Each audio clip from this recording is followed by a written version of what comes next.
I am सिमरन और मेरा नाम है अंश कपूर। और आज हम करने वाले हैं बिग बॉस ओटीटी सीजन 3 के एपिसोड 29, 30th एंड 31st को रिव्यू। कैसा लगा आपको तीनों दिन का एपिसोड? बहुत अच्छे लगे और बहुत इंटरेस्टिंग लगे। तो सबसे पहले ऑडियंस को जिस दे देते हैं हर बार की तरह कि तीनों दिन के एपिसोड में क्या हुआ। बेसिकली तीनों दिन के एपिसोड में सिर्फ कुछ की पॉइंटर्स हैं जो हम आपको बता देते हैं। फ्राइडे को हुआ था एक ब्लॉगिंग चैलेंज, जिसके बाद जो ब्लॉग बढ़िया बनाएगा 4 लोग जिसमें चुने गए थे कि वो ब्लॉग बनाएंगे, जिसमें पहला नाम था लव कटारिया, शिवानी, अरमान और उनकी वाइफ कृतिका का। ये चारों को ब्लॉग बनाना था और ब्लॉग अगर अच्छा बनता तो बिग बॉस ने उसी टाइम को लेकर के राशन शॉपिंग के लिए डिसाइड करा गया था। फिर उसी को 3 मिनट मिलते हैं घर वालों को जिससे वो राशन शॉपिंग करते हैं। मेजरली बस इतना ही हाईलाइट रहा था फ्राइडे के दिन। फ्राइडे की ही एपिसोड में अदनान और लवकेश की लड़ाई होती है ब्लॉग को लेकर के, जब लव कटारिया कुछ छोटा सा मजाक कर देते हैं जो अदनान सहन नहीं कर पाते हैं। फिर उसी को लेकर के काफ़ी तू में हो जाती है घर में। बात करें सैटरडे और संडे की, सैटरडे संडे था वीकेंड का वॉर, जिसमें अनिल कपूर आए थे, घर वालों की अच्छे से थोड़ी बहुत डांट लगाई थी। और इस संडे में 2 स्पेशल गेस्ट आए थे। स्पेशल गेस्ट में 2 लोग आए थे अपने सपोर्टर को, जिसमें एक अदनान के सपोर्टर थे और एक लव कटारिया के सपोर्टर थे, जिनकी आर्मी बहुत चल रही है और जो बिग बॉस ओटीटी सीजन 2 के विनर भी रहे हैं। बात करें और अगर इसमें क्या हुआ, अगर आपको वीकेंड के वॉर की अगर हम बताएं तो वीकेंड के वॉर में काफ़ी सारी सना मकबूल और साई केतन राव की नई फ्रेंडशिप देखने को मिल सकती है आने वाले टाइम पे। और कौन से कंटेस्टेंट एलिमिनेट हुआ है तो अगर हम इसकी भी बात करें तो उसमें रणवीर, जिनको नॉमिनेट करते हैं, वो बाहर भी हो जाते हैं। तो ये था एपिसोड के जस्ट 3 दिन के। अगर हम बात करें एपिसोड में क्या था ट्विस्ट एंड टर्न्स, तो ट्विस्ट एंड टर्न्स तो मज़ा नहीं आया कुछ भी। मतलब एकदम फ्लैट टाइप का एपिसोड जा रहा है, जिसमें टास्क वही सेम, एक एल वाला टास्क होता है, एक कैंसिल वाला टास्क होता है, सेम एग्जैक्टली सेम है, बस उसका अपीयरेंस चेंज कर दी गई है। टास्क के बारे में अगर आप कुछ कहना चाहेंगे, आपको कैसा लग रहा है? टास्क आर बहुत ज़्यादा ब्लैंड, कुछ इंटरेस्टिंग नहीं आ रहा टास्क में। सब टास्क का मीनिंग एंड में एक ही है, बस उनका प्रोसीजर अलग दिखा दिया गया है। तो आई वुड लव अगर कुछ अच्छा इंटरेस्टिंग टास्क आ जाए इस वीक में। इस वीकेंड के वॉर में एक चीज़ और मिसिंग लगी, जो 2 कंटेस्टेंट बाहर आए थे अपने सपोर्टर से मिलने, सपोर्ट करने आए थे, जो 2 अदनान और लव कटारिया को, अगर उनको घर वालों से भी मिलवा दिया जाता तो शायद और भी इंटरेस्टिंग लग सकता था। बट वो लोग बाहर से आते हैं, बाहर से चले जाते हैं, जो अंदर घर के उनको उसके बारे में कुछ भी पता नहीं रहता है कि कौन वो 2 लोग थे। तो अगर बात करें आपने अनिल कपूर को देखा अभी तक होस्ट भी जो कर रहे हैं, वो कैसा लग रहा है? मुझे नहीं लगता अनिल कपूर अच्छा होस्ट कर रहे हैं। Obviously nobody can beat Salman Khan, but जो भी, जैसे हमें पता है कि वीकेंड के वार का मीनिंग इज़ कि वीक में जो भी हुआ है उसे रिव्यू किया जाएगा।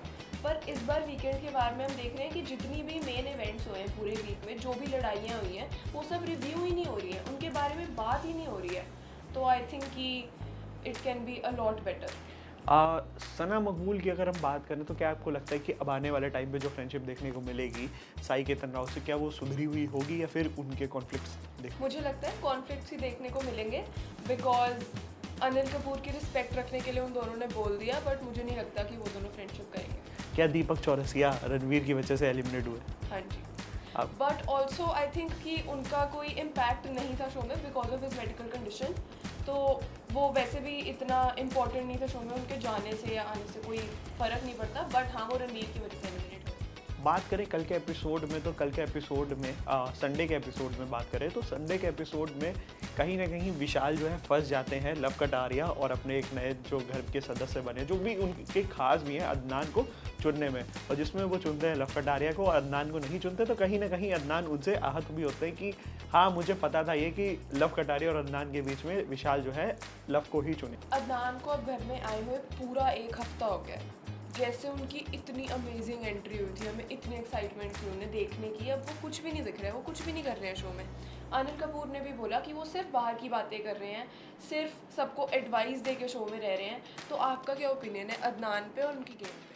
मुझे अदनान ऐसा लग रहा है कि बहुत सेफ गेम खेलना चाहते हैं। वो उन्हीं कंपनीज को चुन रहे हैं जो उनके अगेंस्ट नहीं बोल सकती हैं या बोल रही हैं, जिनसे उनका रिकॉर्ड ख़राब नहीं रहा है।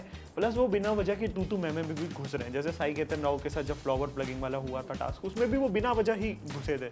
तो मुझे लग रहा है कि वो बेफालतू में बीच में घुस रहे हैं लोगों में, और प्लस वो इरिटेट भी कर रहे हैं लोगों को, क्योंकि वो जिस हिसाब से बोल रहे हैं ऐसे करके, तो वो कहीं ना कहीं चीज़ परेशान भी कर रही है। I would like to add कि कल बोला भी गया था एपिसोड में, वो अपने मतलब के हिसाब से फ्रेंड्स बना रहे हैं। एक इंस्टेंस कि जैसे ही Armaan was made the head of the house वैसे ही वो उनके साथ बैठना शुरू कर दिया और उन्होंने उनसे बातें हाँ करनी शुरू कर दी। एग्जैक्टली। हाँ, आपको कैसा लग रहा है अरमान क्या सही हेड ऑफ द हाउस है? अरमान मुझे लगता है बहुत ही स्ट्रॉन्ग प्लेयर है, one of the most important impactful players हैं इस सीज़न के। But head of the house की मुझे कोई रोल ही नहीं दिख रहा मेनली। हमने वीकेंड के बारे में इतनी इम्पोर्टेंट डिस्कशन देखी है लवकेश और अदनान को देख के, तो आपको क्या लगता है लवकेश या अदनान में से कौन ज़्यादा स्ट्रॉन्ग प्लेयर है? मुझे लवकेश लग रहा है, क्योंकि लवकेश जब बाहर वाले भी बने थे तो उन्होंने बाहर वाले का भी फ़र्ज़ अच्छे से निभाया था, उन्होंने घर के राशन का भी ध्यान रखा था। और अदनान का मुझे अगर ऐसा लग रहा है अदनान एक बस आ गए हैं, वो सिर्फ उनको मतलब नहीं है कि वो क्यों आ रहे हैं क्या कर रहे हैं, वो सिर्फ है कंटेस्टेंट हैं, वो 2-4 वीक तक रहें और फिर उसके बाद चले जाएं, वो उस टाइप का है उनका। वो किसी कुछ भी इन्वॉल्वमेंट नहीं दिखा रहे हैं। एक हफ्ता होने को आ रहा है, अभी तक उनका खुद का कोई एक मुद्दा नहीं बना है, वो दूसरों के ही बीच में कूद रहे हैं।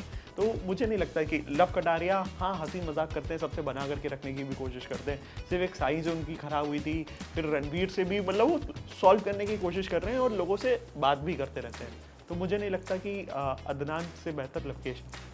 इस सीज़न में हम देख रहे हैं कि बिग बॉस भी कुछ रोल नहीं प्ले कर रहे हैं इम्पोर्टेंट, होस्ट भी अच्छे से होस्ट नहीं कर रहे हैं। और इस सीज़न में एक बहुत इंपॉर्टेंट चीज़ हो रही है कि पुशिंग को, धक्का मारने को नॉर्मल कर दिया गया है। इस पे आपका क्या कहना है? अगर हम वो इंसिडेंट की बात करें तो वो फ्राइडे के दिन इंसिडेंट होता है अदनान और लव कटारिया के बीच में, जब ब्लॉगिंग को लेकर के वो चल रहा होता है पूरा टास्क। उस टाइम पे जब लव कटारिया ब्लॉग बनाते हैं तब भी वो धक्का मुक्की वाला हो जाता है। तो मुझे लगता है कि ये चीज़ काफ़ी गलत है, क्योंकि उस टाइम पे भी हुआ, फिर साई केतन राव के टाइम पे दोबारा हुआ था वो चीज़। तो अगर ऐसे होगी तो कल को आने वाले टाइम पे कोई भी गुस्से में आकर के किसी को अगर मार भी देखा तो भी फिर आप उसको नॉमिनेट पूरे सीज़न भर के लिए कर देंगे। But I don't think so कि कहीं ना कहीं ये चीज़ सही है, ये गलत हो रही है। आप लोगों को गुस्सा आ रहा है तो गुस्सा भी कंट्रोल करना जाने, तभी वो उस नेशनल टेलीविज़न पे जाए जो 24/7 चल रही है वहाँ पे। इस पे मुझे एक और चीज़ ऐड ऑन करनी है कि बिग बॉस अदनान को इतना पनिश कर रहे हैं, इतना डांट रहे हैं बाहर की बात करने के लिए, पर हम देख रहे हैं और भी कंटेस्टेंट्स जैसे अरमान इतने बाहर की लोगों की बातें करते हैं हमेशा ही, उनकी हर एपिसोड में कोई ना कोई ऐसी गलती होती है, पर उन्हें कोई क्यों नहीं पॉइंट आउट करता? मुझे भी यही लग रहा है कि कहीं ना कहीं अरमान जो है लव कटारिया को लेकर के हमेशा बाहर वाले का सपोर्टर बताते हैं, उनकी आर्मी को लेकर के ट्रोल करते रहते हैं। यूट्यूबर्स को भी काफ़ी ज़्यादा वहाँ पे जितने गए थे उनको भी ट्रोल करा गया, जो बॉलीवुड या टीवी सेगमेंट से गए थे। उन्होंने भी बोला कि इनकी अलग ऑडियंस है। रणवीर ने काफ़ी बार बोला कि इनके काफ़ी ज़्यादा फॉलोअर्स हैं इसलिए ये बच जा रहे हैं, इनको कहीं ना कहीं एडिड एडवांटेज है। तो मुझे लग रहा है कि ये सब मुद्दे नहीं होने चाहिए जो घर के हैं, क्योंकि आपको आइसोलेट इसीलिए करा गया है क्योंकि आपको उसी के अंदर रह करके खेलना है, ना कि आप बाहर का इशू लेकर के हैं कि इसके बाहर इतने फॉलोअर्स हैं। ये तो बिग बॉस OTT सीजन 3 का रिव्यू हम आपके लिए हमेशा लेकर के आते रहेंगे। तब तक के लिए बने रहिए हमारे साथ। Thank you for watching.